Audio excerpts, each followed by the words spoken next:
क्या आप भी सोच रहे हैं best investment plan for wealth creation के बारे में? यदि हाँ, तो बिल्कुल टेंशन की बात नहीं है। मैं आज आप लोगों को best investment plan for wealth creation के बारे में कुछ पॉइंट्स बताने वाला हूं, जो आपके लिए बेहतर और निर्णायक साबित हो सकता है। तो दोस्तों, मैं आप लोगों का दोस्त और इस शो का होस्ट दीपक सिंह आप लोगों का स्वागत करता हूं। अब हम बात करते हैं best investment plan for wealth creation. तो अभी 2025 चल रहा है, तो हमें बेस्ट इन्वेस्टमेंट प्लान में 2025 के बजट या सरकार के नियमों को भी ध्यान में रखते हुए काम करना होगा। लेकिन पहले हम बात करते हैं बेस्ट इन्वेस्टमेंट प्लान के लिए हम क्या क्या चीज़ कर सकते हैं। तो सबसे पहले बात आता है, अच्छा इंटरेस्ट पाने के लिए आप स्टॉक मार्केट इन्वेस्ट कर सकते हैं। स्टॉक मार्केट में इन्वेस्ट करने के लिए, स्टॉक मार्केट में भी इन्वेस्ट करने के लिए आपका अलग अलग है। जोखिम के अनुसार आप सिलेक्शन कर सकते हैं। Low risk low gain, high risk high gain, medium risk medium gain. तो यदि आप कम रिस्क लेना चाहते हैं और एक अच्छा मुनाफा कमाना चाहते हैं, तो आप ब्लू चिप कंपनियों में इन्वेस्ट कर सकते हैं। ब्लू चिप कंपनियां जैसे एग्जांपल के तौर पर TCS, Reliance, Infosys, etcetera etcetera. उसी तरह से आप मीडियम टर्म के लिए भी जो है इन्वेस्ट कर सकते हैं। मतलब वो मीडियम लॉन्ग टर्म और शॉर्ट टर्म, ये तो अलग चीज़ हो गया। मेन हमको ये देखना है कि जैसे ब्लू चिप कंपनियां होगी, उसके बाद हम सेक्टर वाइज भी इन्वेस्ट कर सकते हैं। सेक्टर वाइज कहें तो जैसे IT सेक्टर, ऑटोमोबाइल सेक्टर, अभी हमारा EV सेक्टर है, AI सेक्टर है, डिजिटल इंडिया सेक्टर है। तो इन सारे सेक्टर्स में भी हम निवेश कर सकते हैं, जिसका फ्यूचर हमें ब्राइट दिख रहा हो। उसके बाद हम बात करते हैं कि सेक्टर के बाद हमें किस ओर जाना चाहिए। तो जैसे आप बहुत सारी चीज़ें हैं, उसमें भी इन्वेस्टमेंट आप कर सकते हैं। स्टॉक मार्केट में इन्वेस्टमेंट का तरीका, आप स्टॉक SIP भी कर सकते हैं। यदि आपको किसी स्टॉक में SIP करने का इच्छा हो छोटे छोटे पैसे से, तो आप स्टॉक SIP भी कर सकते हैं। उसके बाद म्यूचुअल फंड के द्वारा भी आप शेयर मार्केट में निवेश कर सकते हैं। म्यूचुअल फंड बिगिनर के लिए बहुत अच्छा चीज़ होता है और सबके लिए अच्छा चीज़ है। लेकिन यदि आपके पास कम पैसे हैं या आप रिस्क बहुत ज़्यादा लेना नहीं चाहते हैं, उसके बाद आप मार्केट रिसर्च या और नॉलेज के पीछे नहीं पड़ना चाहते हैं, बहुत समय नहीं देना चाहते हैं मार्केट में, तो आप म्यूचुअल फंड के द्वारा भी शेयर मार्केट में इन्वेस्ट करके एक अच्छा खासा मुनाफा कमा सकते हैं, जो आपका रिटर्न बैंक के बनिस्पत आपको ज़्यादा देगा। ये आप हमेशा ध्यान में रखें। उसके बाद आप बेस्ट तरीके से बैंकिंग क्षेत्र के FD में जा सकते हैं। अब उसमें आप ज़्यादा इंटरेस्ट पाने के लिए स्मॉल फाइनेंस बैंक को चूज कर सकते हैं। पोस्ट ऑफिस के द्वारा कई सारी स्कीमें चलाई जा रही है, उसका आप फ़ायदा उठा सकते हैं। फिर लॉन्ग टर्म प्रोस्पेक्टिव से आप PPF, public provident fund, NPS, national pension scheme, इस तरीके के इन्वेस्टमेंट ऑप्शन को चूज कर सकते हैं, जिसमें इन्वेस्ट करने से आपका रिटर्न भी आपको अच्छा खासा मिलता है और साथ साथ ये सारे टैक्स फ्री इनकम होते हैं। तो इसके साथ साथ आप गोल्ड में इन्वेस्ट कर सकते हैं। गोल्ड में इन्वेस्ट करके भी आप वेल्थ क्रिएट कर सकते हैं। ETF गोल्ड का परचेज कर सकते हैं, फिजिकल गोल्ड परचेज कर सकते हैं। आप रियल इस्टेट में इन्वेस्ट कर सकते हैं, आप ज़मीन खरीद सकते हैं। कोई आपके पास प्रॉपर्टी है, उसको आप रेंट पर लगाकर वेल्थ क्रिएट कर सकते हैं। उसके बाद हम बात करते हैं कि वेल्थ क्रिएशन के लिए यदि हम सोचते हैं, तो हमारे पास कुछ ना कुछ बिजनेस के बारे में भी हमारा ध्यान होना चाहिए। ठीक है, डायरेक्ट यदि आप बिजनेस नहीं कर सकते, किसी छोटे बिजनेस में इन्वेस्ट करें या किसी स्टार्टअप्स में इन्वेस्ट करें, तो आप उससे भी जो है एक अलग इनकम सोर्स बना सकते हैं, जो आपके वेल्थ क्रिएशन में अच्छा खासा आपको मदद करेगा। इसके बाद सबसे ज़रूरी चीज़ क्या होता है कि इन्वेस्ट करके पैसा बनाना और उसमें हमारा टैक्स भी बचना चाहिए। तो आप लॉन्ग टर्म प्रोस्पेक्टिव के हिसाब से इन्वेस्ट करें, क्योंकि शॉर्ट टर्म में आपका जो टैक्स लगता है वो 20% के करीब होता है। 20% के करीब नहीं, 20% ही लगता है। और लॉन्ग टर्म में आपका 12.5% लगता है long term capital gain tax, और उसमें भी 1.25 लाख रुपये तक यदि आप साल का इनकम कर रहे हैं, तो वो आपका फ्री होता है। मान लीजिए किसी साल आपने शेयर बेच करके लॉन्ग टर्म शेयर से 1.25 लाख रुपये से ज़्यादा कमाया। यदि आपने मान लीजिए 2 लाख रुपये कमाया, तो आपका मात्र 75,000 रुपये पर ही 12.5% टैक्स आपको लगना है। लेकिन वही यदि आपने शॉर्ट टर्म में 2 लाख रुपये कमाया, तो आपका पूरा का पूरा 2 लाख रुपये पर आपको 20% टैक्स लगना है। तो वेल्थ क्रिएशन के लिए सबसे बेस्ट ऑप्शन है कि आप बैंकिंग FD के पीछे ही सिर्फ ना रहें, आप स्टॉक मार्केट में इन्वेस्ट करें। चाहे आप डायरेक्ट शेयर परचेज करें, यदि आप डायरेक्ट शेयर परचेज करना चाहते हैं, डायरेक्ट आप स्टॉक मार्केट में निवेश करना चाहते हैं, तो आप नॉलेज भी प्राप्त करें, फंडामेंटल्स देखें, अच्छे जानकारियाँ प्राप्त करें, रिसर्च करें और अपने विवेक से इन्वेस्ट करें। या फिर आप बहुत ज़्यादा टेंशन ना लेते हुए शेयर मार्केट में इन्वेस्ट करना चाहते हैं, तो फिर आप म्यूचुअल फंड, SIP या वन टाइम लमसम जो जिसे कहते हैं, उस माध्यम से भी आप जो है इन्वेस्ट कर सकते हैं। उससे आप अच्छा मुनाफा पा सकते हैं। साथ साथ देखिए, सबसे बेस्ट चीज़ है कि आप ये ध्यान रखें कि वेल्थ क्रिएशन के लिए आपका बेस्ट इन्वेस्टमेंट प्लान जो होगा वो होगा stock plus SIP plus real estate plus gold तो प्लस बॉन्ड्स। इस तरीके से आप निवेश करें।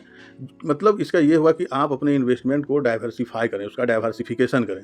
एक ही शेयर में या एक ही सेक्टर में सारे पैसे को ना लगाएं, अलग अलग सेक्टर्स में पैसा लगाएं। जैसे आपका मान लीजिए 100 रुपया है, तो 100 रुपये को आप पार्ट वाइज डिवाइड कर दें। एक जब यदि आप समझना चाहें कि अब हमारे पास 100 रुपया हो और हम कैसे इन्वेस्ट करें, मेरे द्वारा कैसे किया जाएगा, तो मैं उसे ऐसे करूँगा कि 20 रुपया स्टॉक मार्केट में, 20 रुपया गोल्ड में, 20 रुपया रियल इस्टेट में, 20 रुपया बॉन्ड्स में और 20 रुपया में से मैं 10 रुपया म्यूचुअल फंड एसआईपी में और 10 रुपया मैं डिविडेंड देने वाली कंपनियों में इन्वेस्ट करूँगा। तो मेरा ये पोर्टफोलियो का डाइवर्सिफिकेशन हो जाएगा, जिससे गिरते मार्केट में भी मेरा पोर्टफोलियो मैनेज होकर के चलेगा और गिरावट से घबराने की आवश्यकता नहीं होगी। और उसके बाद वेल्थ क्रिएशन के लिए एक सबसे जैसे अभी आप देख रहे हैं कि मार्केट गिरावट में चल रहा है, तो जब भी मार्केट गिरावट में हो तो आप वहाँ पैसे लगाएं, वो लॉन्ग टर्म के हिसाब से आपके लिए प्रॉफिटेबल साबित हो सकता है। अभी जैसे आप देख लीजिए, बहुत सारी ब्लू चिप कंपनियों के शेयर 20% 30% डाउन पर चल रही है, तो वैसे शेयर्स में पैसे लगाएं और साल, 1.5 साल, 2 साल के बाद, ऐसे तो लॉन्ग टर्म का मतलब 3 इयर्स प्लस होता है, लेकिन कम से कम 1.5 से 2 साल भी आप धैर्य रखते हैं तो आपको वहाँ पर अच्छा प्रॉफिट बनता दिखेगा। तो मेरे समझ से वेल्थ क्रिएशन के लिए आपको इस तरीके के स्ट्रेटजी को फॉलो करना चाहिए।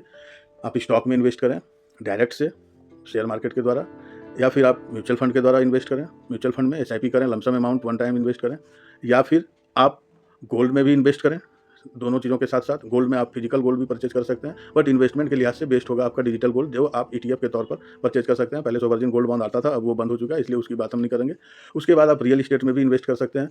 अब है क्या, रियल इस्टेट में बहुत ज़्यादा पैसा लगाना होता है, तो यदि आप कम पैसे वाले हैं, आपके पास पैसा कम हो, तो भी आप रियल इस्टेट में इन्वेस्ट कर सकते हैं रीट्स के माध्यम से। आप रीट्स में जाएँ, जैसे म्यूचुअल फंड में यूनिट अलॉट होता है, उसी तरह से रीट्स में भी यूनिट अलॉट होता है। चाहे आप ऑल ओवर इंडिया में किसी भी तरह के रियल इस्टेट प्रॉपर्टीज़ में इन्वेस्ट करना चाहें, आप उसमें कर सकते हैं, वहाँ से भी आप मुनाफा कमा सकते हैं। बॉन्ड्स में इन्वेस्ट करें, बॉन्ड्स एक अच्छा जरिया है पैसा बनाने का। उसके साथ साथ आप डिविडेंड देने वाली कंपनियों जैसे Coal India, power grid, Vedanta, ITC, इस तरीके की कंपनियों में निवेश करें। Indian Oil Corporation, BPCL, HPCL, बहुत सारी कंपनियां हैं जो आपको अच्छा खासा डिविडेंड प्रदान करती है। तो ऐसे कंपनियों में आप इन्वेस्ट कर सकते हैं। और बैंक में आप पैसा रखते हैं तो कोशिश करें कि ज़्यादा से ज़्यादा इंटरेस्ट आपके अकाउंट में मिले, हाई इंटरेस्ट पेइंग अकाउंट हो आपका। और इसके साथ ही आपको एक चीज़ का और ध्यान रखना है कि best investment plan for wealth creation. Wealth creation का मतलब सिर्फ इन्वेस्ट करना नहीं होता है, साथ साथ आपको कुछ चीज़ों का ख्याल भी रखना होता है। जैसे आप एक अपना खुद का इमरजेंसी फंड जरूर तैयार करें। इमरजेंसी फंड आपके पास होना बेहद ज़रूरी होता है, क्योंकि इमरजेंसी के समय में वही इमरजेंसी फंड आपके काम आता है। तो इमरजेंसी फंड इस तरीके से होना चाहिए कि आपका प्रत्येक माह का जो खर्चा है उसको मल्टीप्लाई 12 कर दें, यानी 1 साल का पैसा आप इकट्ठा रखें। कम से कम 6 महीने का तो होना ही होना चाहिए, लेकिन मेरे समझ से 1 साल का इमरजेंसी फंड बेस्ट ऑप्शन होता है। और मैं खुद भी 1 साल का इमरजेंसी फंड ही बनाकर चलता हूँ, मैं 6 माह का नहीं चलता हूँ बनाकर, इसलिए मैं आपको सलाह दे रहा हूँ। इमरजेंसी फंड के साथ साथ आप खुद के फैमिली का हेल्थ इंश्योरेंस कराएं, क्योंकि आपने बहुत सारा पैसा बना लिया, बट हेल्थ इशूज़ एक ऐसा इशू है कि हॉस्पिटल के चक्कर में आपका सारा सेविंग, सारा गाढ़ी कमाई जो है वो हॉस्पिटल में ही चला जाता है। तो यदि आपके पास पूरे फैमिली का हेल्थ इंश्योरेंस प्लान होता है, भगवान ना करे कभी ऐसा हो, लेकिन इस तरह के इमरजेंसी टाइम में यदि आपके फैमिली में किसी को भी हॉस्पिटल का चक्कर लगाना होता है तो आप बिल्कुल फ्री होते हैं, क्योंकि आपका हेल्थ इंश्योरेंस होता है। तो इंश्योरेंस कंपनी जो है वो क्लेम पूरी कवर करती है। साथ साथ आप अपने कम से कम इनकम का, जो आपका एनुअल सैलरी है, उसको मल्टीप्लाई 20 कर दें, या मिनिमम 10 तो ज़रूर मानकर चलें। उसके हिसाब से आप अपना एक टर्म इंश्योरेंस ज़रूर लें, जो आपके बाद आपके फैमिली को सपोर्ट करेगा। कभी भी सिर्फ इन्वेस्टमेंट के पीछे ना पड़े रहें। इन्वेस्टमेंट के साथ साथ सिक्योरिटी भी ज़रूरी है, और सिक्योरिटी हमारा वही चीज़ है, emergency fund, health insurance, term insurance या लाइफ इंश्योरेंस, ये सारी चीज़ें आपका होना आपके पास ज़रूरी है, तभी आप एक बेस्ट वेल्थ क्रिएटर बन सकते हैं। तो मैंने अपने जानकारी के अनुसार आप लोगों को जो भी बताया, यदि इससे आप लोगों को कुछ समझ में आए, आपको लगे कि वीडियो आप लोगों के काम के लायक है, मैं आप लोगों को सही जानकारी दे पाया हूं, तो वीडियो को लाइक करना, शेयर करना और चैनल को सब्सक्राइब करना ना भूलें, क्योंकि आप लोग चैनल को सब्सक्राइब करते हैं, वीडियो को लाइक करते हैं, तभी हम लोगों का जो है उत्साह बढ़ता है और हम लोग फिर आगे मेहनत करने के लिए तैयार रहते हैं। और यदि किसी प्रकार का आप लोगों को मेरे बातों से आपत्ति हो, या फिर कोई सलाह देना चाहते हो, या फिर किसी प्रकार का प्रश्न हो, तो आप लोग ज़्यादा से ज़्यादा कमेंट करें। मैं उस कमेंट के अनुसार वीडियो बनाने का भी कोशिश करूँगा और कमेंट का आप लोगों को जवाब देने का भी कोशिश करूँगा। इसी के साथ मैं आप लोगों का दोस्त दीपक सिंह आप लोगों को अपने ओर से धन्यवाद करता हूँ।